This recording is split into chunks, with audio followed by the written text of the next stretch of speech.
que tem pra comer, hein? Ah, você não tem nada de bom pra me comer? 5 minutos. Ai, o que tem pra comer?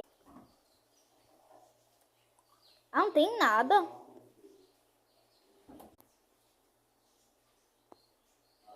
Você não para de abrir essa geladeira, não, é?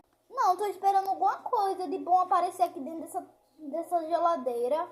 Menina, a comida vai voando é pra dentro aí da geladeira? Sim.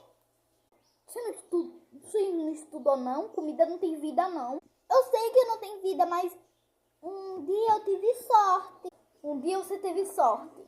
Fala aí a sorte que você teve. Eu abri a geladeira e não tinha nada de bom.